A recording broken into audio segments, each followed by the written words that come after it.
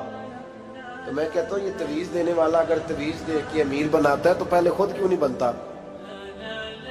یہ خود تو 150 کا تویز بیچ رہا ہے، اپنی بیچارے کی حالت یہ ہے. اگر اتنا ہی تویز اس کا چلتا ہوتا تو پہلے 5 پجاروں اس کے دروازے پہ کھڑی ہوتی. عجیب چکر ہے اور عجیب جگہ لوگ الجھ گئے، سمجھتے ہی نہیں بات کو. یا رسول اللہ صلی اللہ علیہ وسلم دعا کر دے تو محبوب نے کیا فرمایا؟ فرمایا تو جس حال میں ہے نا وہ حال تیرے لیے بہتر ہے، اسی میں رہ. کہ نہیں حضور دعا کرے. فرمایا سال بعد تو باز آ جا. حضور دعا کرے. فرمایا تو باز آ جا. 2-3 دفعہ کا ضد کی. محبوب نے فرمایا جا پھر اللہ تجھے زیادہ پیسے دے گا. چند بکریاں خریدی، اتنی برکت ہوئی کہ بکریوں کے ریوڑ بن گئے. پھر کچھ بکریاں بیچ کے گائے خرید لی، ان کے بھی ریوڑ ہو گئے. پھر کچھ اونٹنیاں لے لی، ریوڑ ہی ریوڑ. پہلے 5 وقت مسجد میں آتے تھے، اب فجر اور عشاء رہ گئی. پھر مال زیادہ ہوا تو مدینے شہر میں کوئی جگہ ہی نہیں، مدینے سے باہر حویلی خریدی. پھر جمعہ ہی رہ گیا. جمعے کے جمعے آتے زکوٰۃ کا حکم آیا. میرے نبی کریم علیہ السلام نے حضرت ابو ہریرہ کو بھیجا. فرمایا جا اسے کہہ تیری زکوٰۃ بنتی ہے 2.5%. 10 کروڑ روپیہ ہو تو کتنی زکوٰۃ بنتی؟ بھئی 1 کروڑ کی 2.5 لاکھ ہوئی نا، تو 10 کروڑ کی کتنی ہوئی؟ تو بڑی مصیبت ہے جب بینک سے میسج آتا ہے نا کہ 25 لاکھ نکل گیا تیرے اکاؤنٹ سے. بہت بڑی مصیبت، بڑی ٹینشن ہوتی ہے. ایک صاحب میرے پاس آئے، ان کی زمین اچانک مہنگی ہو گئی. اچانک پہلے کچھ 15-16 لاکھ کی ایکڑ زمین تھی، پھر وہ کروڑ کی ہو گئی. تو میرے پاس آئے، کہنے لگے وہ 10 کروڑ روپے بنتے ہیں تو زکوٰۃ. تو میں نے کہا آپ نے کیا کیا؟ زری زمین پہ عشر آتا ہے، اس پہ زکوٰۃ نہیں آتی، تو آپ نے کیا کیا؟ کہنے لگے وہ کچھ سوسائٹی کے رول کے مطابق میں نے فائلیں وغیرہ لے لی ہیں، اب میں نا کبھی موقع آئے گا تو ان کو بیچوں گا. تو میں نے کہا اب تو آپ کا یہ مال ہو گیا بزنس کا، تو اب تو اس پہ زکوٰۃ آئے گی. 10 کروڑ پہ جب 25 لاکھ سنا تو کہنے لگے فوراً دینی پڑتی ہے کہ تھوڑی تھوڑی سے بھی کام چل جاتا ہے. تو میں ان کا چہرہ دیکھنے لگا. میں نے کہا نہیں وہ تو آپ کو پتا ہے. ویسے حضرت عمر فرمایا کرتے تھے بانٹ کے نہ دو، کوشش کرو کسی ایک کوئی دو، چلو کسی کا تو کچھ بن جائے. تو ایک کوئی دینی چاہیے. کہنے لگے تو مطلب یہ ایسا ہی حکم ہے؟ میں نے کہا آپ کسی اور سے تحقیق کر لیں. اب یہ بھائی لیتے وقت نہیں تجھے ٹینشن ہوئی کہ 15 لاکھ کا کروڑ ہو گیا تو اس وقت نہیں تو نے کہا کہ یا اللہ تو یہ کیسی سوچ ہے مسلمان؟ کس طرح کا اس کا؟ ہمارے ہاں جب کسی آدمی پہ حالات خراب ہوتے ہیں نا تو سب سے پہلے وہ اس طرح کرتا ہے کہ جو میں کہیں اللہ کے رستے میں دیتا ہوں پہلے اسے بند کروں.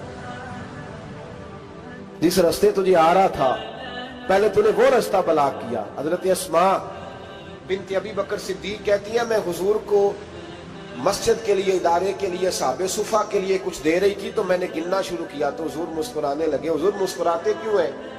تو فرماتے لگی محبوب فرمانے لگے اسماء اللہ کے رستے میں گن گن کے نہ دیا کر، ورنہ وہ بھی تجھے گن گن کے دے گا. تو اس کے رستے میں بے حساب دے، وہ بھی تجھے بے حساب ہی عطا فرمائے. لیکن پہلے یہ والا پہلے دروازہ بند کرو، یہاں سے پیسے ختم ہو رہے ہیں. تو اس طرح کرنا بھائی. اس دفعہ سوٹ ذرا گرمیوں والے نہ خرید، لیکن جو تو اللہ کے رستے میں دے رہا ہے اسے دیتا رہے. لیکن ہم اپنا نقصان کرتے ہیں، زیادتی کرتے ہیں اپنے ساتھ. میں نے آپ کو پہلے بھی بتایا تھا پیار کی بولی ہے، پھر بولتا ہوں. ایک بڑے بڑے پیار والے دوست ہیں، ایک دفعہ مجھے کہنے لگے کہ آپ کئی دفعہ اعلان کرتے ہیں تو مجھے اچھا نہیں لگتا، اور آپ ادارہ بھی بہت زیادہ بننے والا ہے، بڑی چیزیں میں دیکھتا ہوں جو ہوں تو بڑا نظام اچھا ہو جائے. آپ دعا کریں اللہ مجھے پیسے دے تو میں بڑے سارے خرچ کروں گا اس کے رستے میں. تو میں نے کہا یا اللہ اسے 10 کروڑ دے، یہ 9.5 کروڑ تیرے رستے میں دے دے گا. تو چپ کر گیا، جس طرح آپ نہیں کر گئے سارے، چپ کر گیا وہ بھی. اس نے کہا جی نہیں جی انشاءاللہ کریں گے. تو میں کیا پلیا جی تے دعا پہ ہی ہوندی ہے، ابھی تو وہ آئیں گے تو تب دیکھی جائے گی. تو یہیں اڑ گیا. یعنی 9.5 کروڑ اللہ کے رستے میں خرچ کرنے کی دعا پہ بھی آمین کوئی نہیں کہتا کہ چلو آمین ہی کہہ دیں. تو میں کہا تینوں تے 50 لاکھ بچتا سی پیا، لیکن تو اس سودے پہ تیار ہے. جب یہ سوچ ہوتی ہے، یہ غلط سوچ ہے.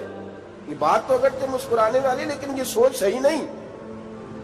حضرت عثمان غنی رضی اللہ تعالیٰ عنہ کہتے ہیں جس وقت نبی پاک صلی اللہ علیہ وسلم نے اعلان کیا نا جنگ کے موقع پر کہ 800 سپاہیوں کا خرچہ چاہیے، کہتے ہیں میرے پاس 600 کا تھا. یہاں ایک روایت میں حضور نے 1000 کا اعلان کیا تو میرے پاس 800 کا تھا. جب 2-3 دفعہ نبی پاک نے اعلان کیا تو کہتے ہیں میں نے کھڑے ہو کے کہا یا رسول اللہ پورا 800 میری طرف سے.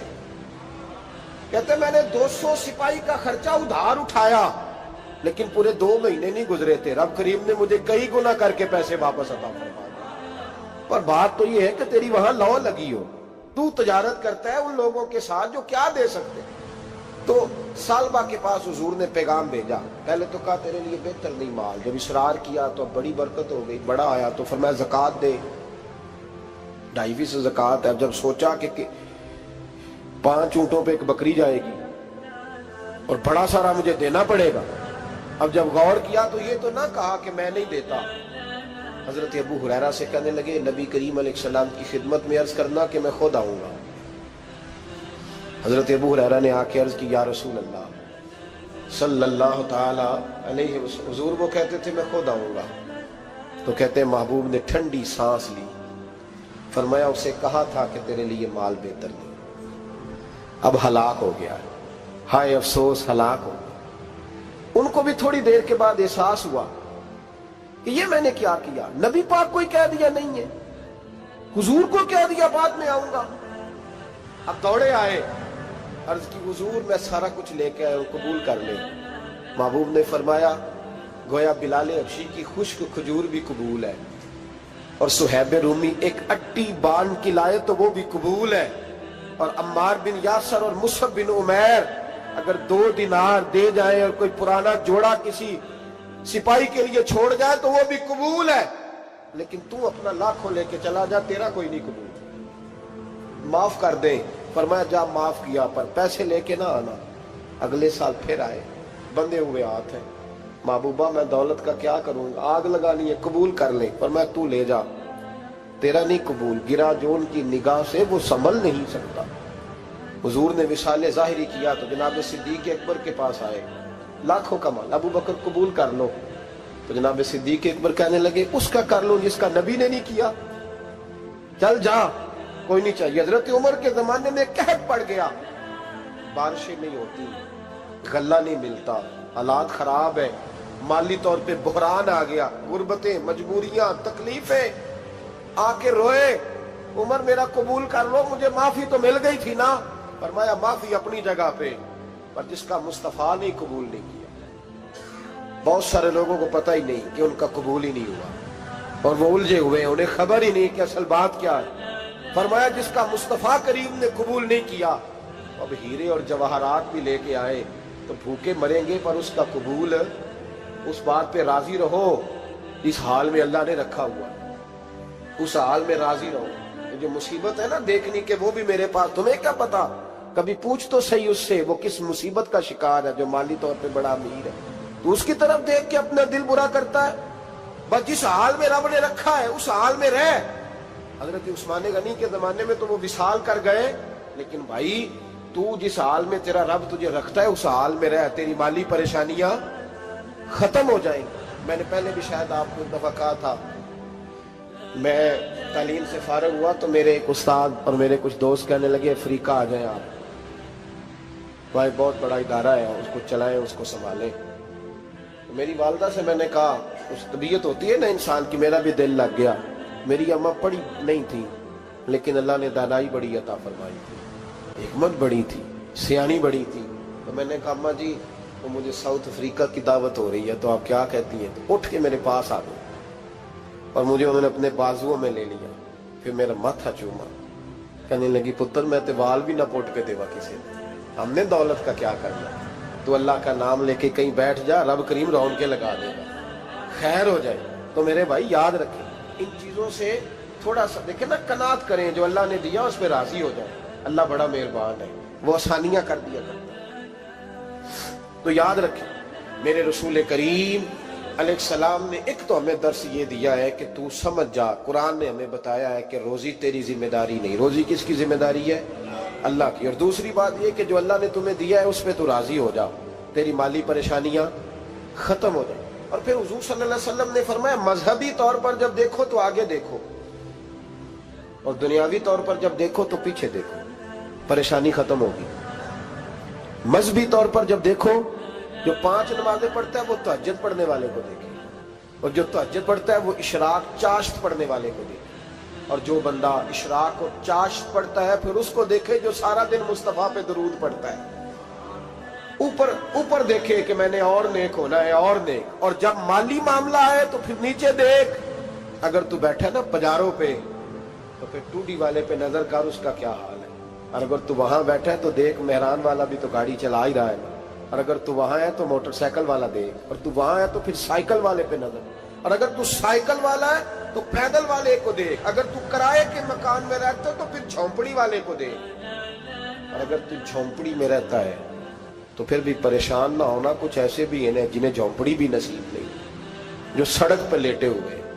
اور اگر تو تندرست ہے نا تو کبھی جا کے اسپتال میں دیکھ حال کیا ہے, لوگ کس حال میں.